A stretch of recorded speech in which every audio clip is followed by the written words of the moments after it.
ನಮಸ್ಕಾರ ಸ್ನೇಹಿತರೆ, ಮತ್ತೊಂದು ವಿಡಿಯೋಗೆ ನಿಮಗೆಲ್ಲರಿಗೂ ಸ್ವಾಗತ. ಇದು ನಾವಿವಾಗ ಹೆಬ್ಬಾಳ್ ರೋಡ್ ಹತ್ರ ಇರುವಂತಹ ಜಿಯೋ ಪೆಟ್ರೋಲ್ ಬಂಕಲ್ಲಿ ಬಂದ್ಬಿಟ್ಟು ಪೆಟ್ರೋಲ್ ಹಾಕಿಸ್ಕೊಂಡು ಹೋಗ್ತಾ ಇದ್ದೀವಿ. ಎಲ್ಲಿಗೆ ಹೋಗ್ತಾ ಇದ್ದೀವಿ ಅಂತ ಹೇಳೋಕ್ಕೂ ಮೊದಲು ನಿಮ್ಮೊಂದು ಸ್ಟೋರಿ ಹೇಳಬೇಕು. ನಾನು ಬೆಳಗ್ಗೆ 4:45 ಎದ್ದು ನಾವು ಈ ಸ್ಪಾಟ್ಗೆ ಹೋಗೋಣ ಅಂತ ಪ್ಲ್ಯಾನ್ ಮಾಡಿದ್ವಿ ನೈಟು. ಸೊ ಹಂಗೆ ಆಗಿ ನಾವು 4 ಗಂಟೆಗೆ 4:15ಗೆ ಹೊರಟ್ವಿ. ಎಲ್ಲರೂ ಫ್ರೆಶ್ ಅಪ್ ಆಗಿ ನಾನು ನನ್ನ ಸ್ನೇಹಿತ ಹೊರಟ್ವಿ. ಬಟ್ ರೋಡ್ ಮಧ್ಯೆ ಬರಬೇಕಾದ್ರೆ ಇಂಧನದ ಪ್ರಾಬ್ಲಮ್ ಆಗಿಬಿಟ್ಟು ಗಾಡಿನ ನಾವು ಫ್ಲೈಓವರ್ ಮೇಲೆ ನಿಲ್ಲಿಸ್ಬೇಕಾಗಿ ಬಂತು. ಫ್ಲೈಓವರ್ ಮೇಲೆ ನಿಂತೋದ್ಮೇಲೆ ನಮಗೆ ಪೆಟ್ರೋಲ್ ಹಾಕೋದಕ್ಕೆ ಹಿಂದೆ ಪೆಟ್ರೋಲ್ ಬಂಕ್ ಇಲ್ಲ, ಮುಂದೆ ಪೆಟ್ರೋಲ್ ಬಂಕ್ ಇಲ್ಲ. ಕೆಳಗಡೆ ಹಿಡಿದು ಪೆಟ್ರೋಲ್ ತಗೊಳ್ಳೋಣ ಅಂದರೆ ಫ್ಲೈಓವರ್ ಮೇಲಿದ್ದೀವಿ. ಸೊ ಬೆಳಗ್ಗೆನೇ ಇಂಥ ಒಂದು ಸಾಹಸ ಮಾಡಿದಾಗ ನಮಗೆ ಯಾರೋ ಒಬ್ಬ ಪರಿಚಿತ ವ್ಯಕ್ತಿ ಬಂದು ಒಂದು ಸ್ವಲ್ಪ ಸಹಾಯ ಮಾಡಿದ್ರು. ಸೊ ಅವರ ಒಂದು ಸಹಾಯದಿಂದ ಒಂದು ಅರ್ಧ ಲೀಟ್ರ್ ಪೆಟ್ರೋಲ್ ಸಿಕ್ತು. ಹೆಂಗೋ ಅಲ್ಲಿಂದ ನಾವು ಪೆಟ್ರೋಲ್ ಹಾಕ್ಕೊಂಡು 1-2 ಕಿಲೋಮೀಟ್ರ್ ಮುಂದೆ ಬಂದು ಆವಾಗ ನಮಗೆ ಸಿಕ್ಕಂತಹ ಜಿಯೋ ಪೆಟ್ರೋಲ್ ಬಂಕಲ್ಲಿ ಪೆಟ್ರೋಲ್ ಹಾಕಿಸ್ಕೊಂಡು ಇಲ್ಲಿಂದ ನಮ್ಮ ಪಯಣವನ್ನು ಮುಂದುವರಿಸಿದ್ದೀವಿ. ಸೊ ಇವಾಗ ನೋಡ್ತಾ ಇದ್ದೀರಲ್ಲ ಸೂರ್ಯೋದಯ ಆಗುವಂತಹ ದೃಶ್ಯನ ನಾನು ಅಲ್ಲಿ ಹೋಗಿ ಲೈವ್ ಆಗಿ ಹಿಡಿಬೇಕಾಗಿತ್ತು ವಿಡಿಯೋನ. ಸೊ ಹಿಡಿಯೋಕ್ಕಾಗಿಲ್ಲ. ಇಲ್ಲಿಂದ ನಿಮಗೆ ಅದನ್ನು ಇಲ್ಲಿಂದನೇ ತೋರಿಸ್ತಾ ಇದ್ದೀನಿ. ನಿಮಗೆ ಇವಾಗಲೇ ಗೊತ್ತಾಗಿರುತ್ತೆ ನಾವು ಹೋಗ್ತಿರುವಂಥ ರೋಡು ಎಲ್ಲಿ ಹೇಗೆ ಅಂತ. ಬೇರೆಲ್ಲೂ ಅಲ್ಲ, ನಾವು ಹೋಗ್ತಿರುವಂಥದ್ದು ಬೆಂಗಳೂರಿಂದ 60 ಕಿಲೋಮೀಟ್ರ್ ದೂರದಲ್ಲಿರುವಂತಹ ನಂದಿ ಬೆಟ್ಟಕ್ಕೆ ನಿಮ್ಮನ್ನೆಲ್ಲ ನಾನು ಕರ್ಕೊಂಡು ಹೋಗ್ತಾ ಇದ್ದೀನಿ. ಇದೇ ನಂದಿ ಬೆಟ್ಟದ ರೋಡು. ಇಲ್ಲಿಂದ ಗ್ರೀನರಿ. ಈ ರೋಡಿಗೆ ಬಂದಾಗಿಂದ ಫುಲ್ಲು ಗ್ರೀನಾಗಿರುತ್ತೆ, ಪೀಸಾಗಿರುತ್ತೆ ಮನಸ್ಸು ಕೂಡ. ನಾವು ಬೆಂಗಳೂರಲ್ಲಿ ಇದ್ಕೊಂಡು ವಾರ ಪೂರ್ತಿ ಕೆಲಸ ಮಾಡಿ ಸ್ಟ್ರೆಸ್ಸಲ್ಲಿರ್ತೀವಿ. ಆ ಸ್ಟ್ರೆಸ್ಸೆಲ್ಲ ಹೋಗಬೇಕು ಅಂತಂದರೆ ಇಂತಹ ಒಂದು ಸುಂದರವಾದಂತಹ ಸ್ಥಳಗಳಿಗೆ ನಾವು ಒಂದು ವಾರದಲ್ಲಿ ಒಂದು ಸಲನಾದ್ರು ಭೇಟಿ ಕೊಟ್ಟರೆ ಮನಸ್ಸು ಹಗುರವಾಗಿರುತ್ತೆ ಅನ್ನೋದು ನನ್ನ ಒಂದು ಅನಿಸಿಕೆ. ಸೊ ನಾನು ಹೋಗ್ತಿರುವಂತಹ ಈ ಜಾಗನ ನಿಮಗೂ ತೋರಿಸ್ಬೇಕು ಅಂತ ಅಂದ್ಕೊಂಡು ಈ ಸುಂದರವಾದ ದೃಶ್ಯವನ್ನು ನಿಮ್ಮ ಮುಂದೆ ನಾನು ಇಡ್ತಾ ಇದ್ದೀನಿ. ನೋಡಿ, ಎಂಜಾಯ್ ಮಾಡಿ. ಹಾಗೆ ಬೆಟ್ಟಕ್ಕೆ ನಿಮ್ಮನ್ನೆಲ್ಲರನ್ನು ಕರ್ಕೊಂಡು ಹೋಗ್ತೀನಿ. ಅಲ್ಲೂ ಹೇಗಿದೆ ಏನು ಎತ್ತ ಅಂತ ಮುಂದೆ ನೋಡೋಣ, ಬನ್ನಿ.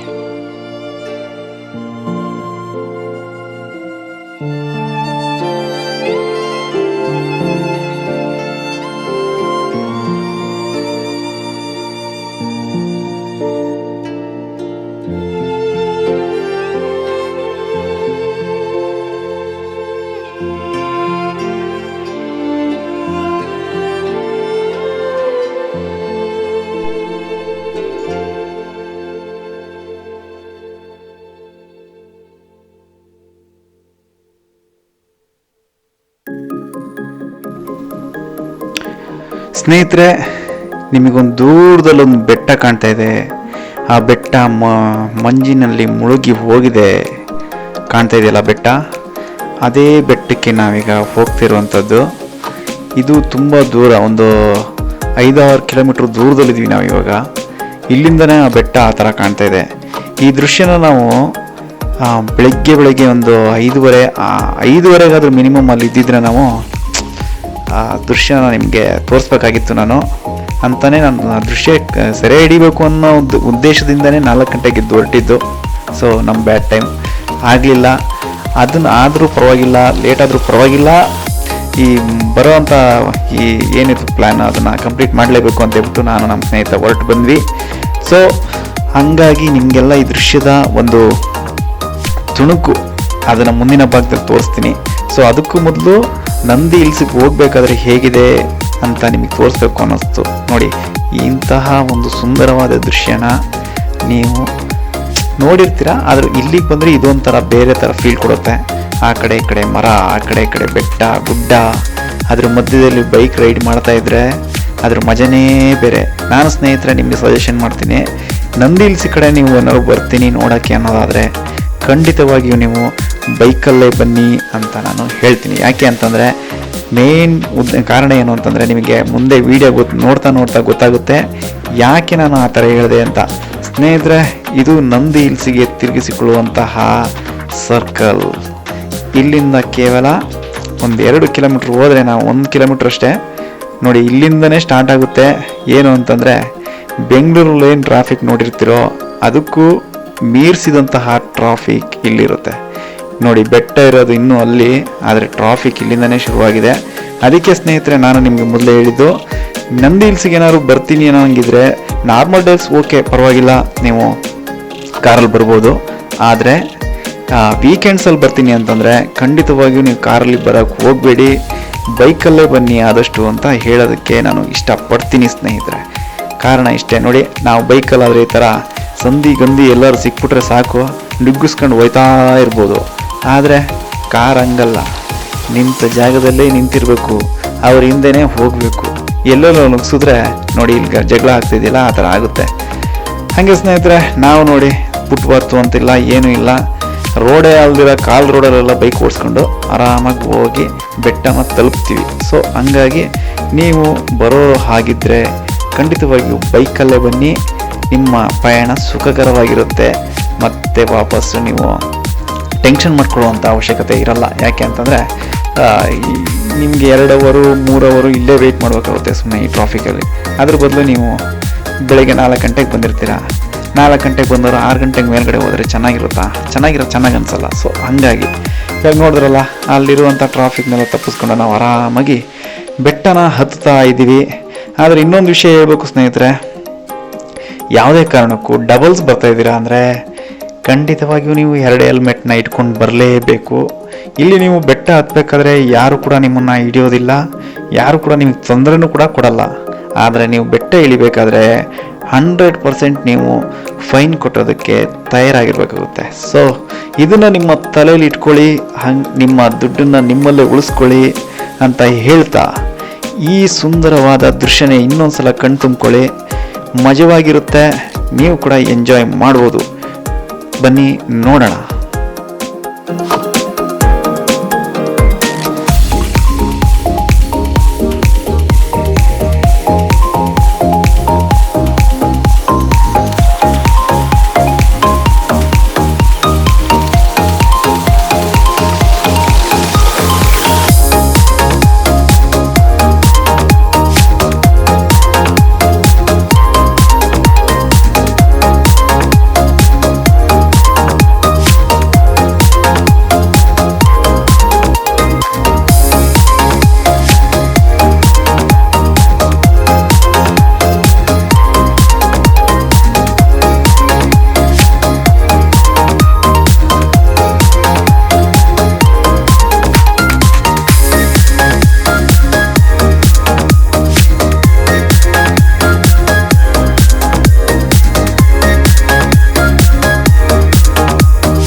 ಸ್ನೇಹಿತರೆ ನೋಡ್ತಾ ಇದ್ದೀರಲ್ಲ, ಈ ಥರ ಟ್ರಾಫಿಕ್ ನೀವು ಬೆಂಗಳೂರು ಕೂಡ ನೋಡೋಕ್ಕೆ ಸಾಧ್ಯ ಇರಲ್ಲ.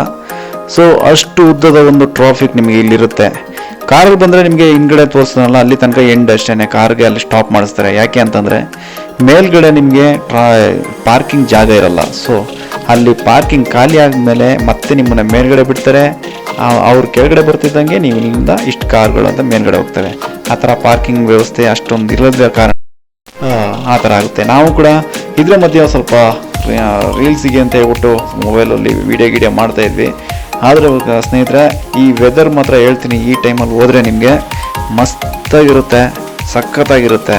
ನೀವು ಕೂಡ ಇಲ್ಲಿಗೊಂದ್ಸಲ ವಿಸಿಟ್ ಮಾಡಿ. ಇನ್ನೂ ಯಾರ್ಯಾರು ಬಂದಿಲ್ಲ ಅವರು, ಆಲ್ಮೋಸ್ಟ್ ಬೆಂಗಳೂರಲ್ಲಿರೋ ಎಲ್ಲರೂ ವಿಸಿಟ್ ಮಾಡಿರ್ತೀರ. ಆದರೂ ಯಾರ್ಯಾರು ಈ ವಿಡಿಯೋ ನೋಡ್ತಾ ಇದ್ದೀರಲ್ಲ, ಯಾರ್ಯಾರು ವಿಸಿಟ್ ಮಾಡಿರಲ್ಲ ನೋಡಿ, ಒಂದು ಸಲ ನಂದಿ ಹಿಲ್ಸ್ಗೆ ಬೆಟ್ಟಕ್ಕೆ, ನಂದಿ ಬೆಟ್ಟಕ್ಕೆ ವಿಸಿಟ್ ಮಾಡಿ. ನಿಮಗೂ ಕೂಡ ಇಷ್ಟ ಆಗುತ್ತೆ ಅಂತ ನಾನು ಅಂದ್ಕೊಳ್ತೀನಿ ಸ್ನೇಹಿತರೆ. ಹಾಗೆ ದಯವಿಟ್ಟು ಯಥಾ ಪ್ರಕಾರ ನಿಮ್ಮಲ್ಲಿ ನಮ್ಮ ಬೇಡಿಕೆ ಇಷ್ಟೇ, ಈ ಥರ ನಿಮಗೆ ಇನ್ನೂ ಒಳ್ಳೊಳ್ಳೆ ವಿಡಿಯೋಗಳು ಬೇಕು ಅಂತೆಲ್ಲ ಅನಿಸಿದ್ರೆ ದಯವಿಟ್ಟು ಸಬ್ಸ್ಕ್ರೈಬ್ ಮಾಡ್ಕೊಳ್ಳಿ. ಲೈಕು ಕಮೆಂಟ್ ಮಾಡೋದನ್ನ ಮರೆತರೂ ಪರವಾಗಿಲ್ಲ. ಪ್ಲೀಸ್ ನಿಮ್ಮ ಅನಿಸಿಕೆಗಳನ್ನಾದರೂ ಹೇಳಿ, ಹೇಗೆ ಅನಿಸ್ತು, ಏನಾದರೂ ಬದಲಾವಣೆ ಮಾಡ್ಕೋಬೇಕಾ, ಅದ್ರ ಬಗ್ಗೆನೂ ನಮಗೆ ಸ್ವಲ್ಪ ತಿಳಿಸಿ ಅಂತ ನಿಮ್ಮಲ್ಲಿ ಹೇಳ್ತಾ, ಸಬ್ಸ್ಕ್ರೈಬ್ ಮಾಡ್ಕೊಳ್ಳೋದನ್ನ ಮರಿಬೇಡಿ ಅಂತ ಹೇಳ್ತಾ ಬೆಟ್ಟದ ಮೇಲೆ ಹೋಗೋಣ. ಅಲ್ಲಿ ಹೇಗೆ ಏನು ಮಾಡಬೇಕು ಅದ್ರ ಬಗ್ಗೆ ನಿಮ್ಗೆ ತಿಳಿಸ್ಕೊಡ್ತೀನಿ. ಅಂದರೆ ಏನಿರುತ್ತೆ ವ್ಯವಸ್ಥೆ ಅಂತ ಅಂದರೆ ಏನೂ ಇಲ್ಲ. ಆಲ್ರೆಡಿ ನಾನು ಇದಕ್ಕೆ 2 ಸಲ ಬಂದಿದ್ದೀನಿ. ಟಿಕೆಟ್ ಇರುತ್ತೆ, 25 ರೂಪಾಯಿನ ಒಂದು ಟಿಕೆಟ್ ಇರುತ್ತೆ. ಸೊ ಟಿಕೆಟ್ ತಗೊಂಡು ಒಳಗಡೆ ಹೋದರೆ ನಿಮಗೆ ವಾಟರ್ ಬಾಟಲ್ಸ್ ಎಲ್ಲ ಅಲೌ ಮಾಡಲ್ಲ. ನೀವೇ ಯಾವ್ದಾದ್ರು ಮೇಲ್ಗಡೆ ಅಂಗಡಿಗಳೆಲ್ಲ ಇರುತ್ತೆ, ಬಟ್ ನೀವೇನಾದರೂ ಬಾಟಲ್ಸ್ ತರ್ತೀನಿ ಅಂತಂದರೆ ವಾಟರ್ ಬಾಟಲ್ಗಳಿಗೆ ಅಲೌ ಮಾಡಲ್ಲ. ಸೊ ಇಲ್ಲಿ ಪರಿಸರ ಸ್ನೇಹಿತರ ಬಗ್ಗೆನೂ ಯೋಚನೆ ಮಾಡಬೇಕಾಗುತ್ತೆ. ಸೊ ಅವ್ರು ಮಾಡ್ತಿರೋದು ತಪ್ಪಿಲ್ಲ ಅಂತ ನನ್ನ ಒಂದು ಅನಿಸಿಕೆ ಕೂಡ. ನೀವು ಕೂಡ ಏನಾದ್ರು ವಾಟರ್ ಬಾಟ್ಲ್ ಅದು ಇದು ಬೇಕು ಅಂತಂದರೆ ಈ ಮಾಮೂಲಿ ಸ್ಟೀಲ್ದು ಅಥವಾ ಆ ಥರ ಬಾಟಲ್ಸ್ ತರಬೇಕಷ್ಟೇ. ಇವಾಗ ನಾವು ನಂದಿ ಹಿಲ್ಸ್ ಬೆಟ್ಟಕ್ಕೆ ಎಂಟ್ರಿ ಕೊಟ್ಟಾಗಿದೆ. ನೋಡ್ತಾ ಇದ್ದೀರಲ್ಲ ಜನ ಜಾತ್ರೆ. ಇದು ಭಾನುವಾರದ ದಿನ ಈ ಥರನೇ ಇರುತ್ತೆ, ಎಲ್ಲ ದಿನಗಳು ಕೂಡ ಇದೇ ಥರ ಇರುತ್ತೆ. ನಿಮಗೆ ಭಾನುವಾರ ಈ ಥರ ಜಾತ್ರೆ ಥರದಿರುತ್ತೆ. ಇಲ್ಲಿ ವೆಹಿಕಲ್ಸ್ ನೋಡ್ತಾ ಇದ್ದೀರಲ್ಲ, ಬೆಂಗಳೂರಲ್ಲಿರೋ ಬರೋ ವೆಹಿಕಲ್ಸ್ ಎಲ್ಲ ಇಲ್ಲೇ ಇದಾವೇನಪ್ಪ ಅನ್ನೋಷ್ಟು ಕೂಡ ವೆಹಿಕಲ್ಸ್ ಇಲ್ಲಿರುತ್ತೆ. ಸೊ ನಾವು ಕೂಡ ಅದೇ ಥರ ಬಂದಾಗ ಪಾರ್ಕಿಂಗಿನ ವ್ಯವಸ್ಥೆ ಕೂಡ ಇಲ್ಲಿ ಸರಿ ಇಲ್ಲ ಅಂತ ಹೇಳೋಕ್ಕಾಗಲ್ಲ, ಅಷ್ಟೊಂದು ವೆಹಿಕಲ್ಸ್ ಇದೆ, ಅವರು ಏನು ಮಾಡೋಕ್ಕಾಗಲ್ಲ ಪಾಪ. ಸೊ ನಾನು ಕೂಡ ಬೈಕ್ ಪಾರ್ಕ್ ಮಾಡೋಣ ಅಂತ ಹೇಳ್ಬಿಟ್ಟು ತಗೊಬಂದ್ಬಿಟ್ಟು ನಾನು ಇಲ್ಲೊಂದು ಯಾರೋ ಪಾಪ ಗಾಡಿ ಎತ್ತುತ್ತಾ ಇದ್ದ ನೋಡ್ತಿದ್ದೀರಲ್ಲ, ಇವಾಗ ಬಂದೆ ನೋಡಿ. ಇಲ್ಲಿ ಯಾರೋ ಒಬ್ಬ ಗಾಡಿ ತೆಗಿತಾ ಇದ್ದಾನೆ, ಯಾರೂ ಇಲ್ಲ, ನಾನೊಬ್ಬನೇ ಇದ್ದೀನಿ. ನಾನು ಆ ಜಾಗಕ್ಕೆ ನಿಲ್ಸೋಣ ಅಂತ ನೋಡ್ತಾ ಇದ್ದೆ. ಸೊ ಇಲ್ಲಿ ಯಾವ ಜಾಗ ಸಿಕ್ಕರೂ ಸಾಕು ಅಲ್ಲಿ ಅವ್ರು ನಿಲ್ಸಕ್ಕೆ ಮಾಡ್ತಾರೆ. ಹೆಂಗೆ ಅಂದರೆ ನಂದಲ್ಲಿ ಇರಲಿ ನಂದಾಗೋಪಲ್ಲ ಅಂತ ಈ ವ್ಯಕ್ತಿ ನೋಡಿ ಅವ್ನು ನಿಲ್ಸಕ್ಕೆ ಬಂದ. ಸೊ ನಾನೇನು ಮಾತಾಡೋಕ್ಕಾಗಲ್ಲ, ಜಗಳ ಮಾಡ್ಕೊಳಕ್ಕಾಗುತ್ತಾ? ಜಗಳ ಮಾಡೋಕ್ಕಾಗಲ್ಲ. ಆ ಟೈಮಿಗೆ ದೇವ್ರು ಬಂದಂಗೆ ಬಂದಿದ್ದು ಯಾರು ಅಂತಂದರೆ ಸೆಕ್ಯೂರಿಟಿ. ಇಲ್ಲಿ ನನಗೂ ನಿಲ್ಲಿಸ್ಬೇಡ ಅಂದ, ಅವನಿಗೂ ನಿಲ್ಲಿಸ್ಬೇಡ ಅಂದ. ಇವನೊಂದು ಸ್ವಲ್ಪ ಎದುರ್ಕೊಂಡ, ಆದರೆ ನಾನು ಎದುರ್ಕೊಳ್ಳಿಲ್ಲ. ಸೊ ಒಳಗಡೆ ಹೋಗ್ಬಿಟ್ಟು ಅಲ್ಲಿ ಜಾಗ ಖಾಲಿ ಇದೆ ಅಂತ ಹೇಳ್ಬಿಟ್ಟು ತಗೊಂಡೋಗಿ ಹಾಕ್ಬಿಟ್ಟೆ.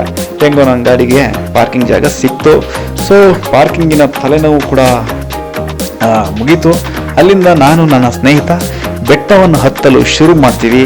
ಒಳಗಡೆ ಏನು ಎತ್ತ ಅನ್ನೋದನ್ನ ಮುಂದಿನ ಎಪಿಸೋಡಲ್ಲಿ ಹೇಳ್ತೀನಿ. ಯಾವುದೇ ಕಾರಣಕ್ಕೂ ಮಿಸ್ ಮಾಡ್ಕೊಳಕ್ಕೆ ಹೋಗ್ಬೇಡಿ ಸ್ನೇಹಿತರೆ. ಮುಂದಿನ ಎಪಿಸೋಡು ಸಖತ್ತಾಗಿರುತ್ತೆ, ಸಖತ್ ಎಂಜಾಯ್ ಮಾಡ್ತೀರ ಕೂಡ ಅಂತ ಕೂಡ ನಾನು ಅಂದ್ಕೊಳ್ತೀನಿ.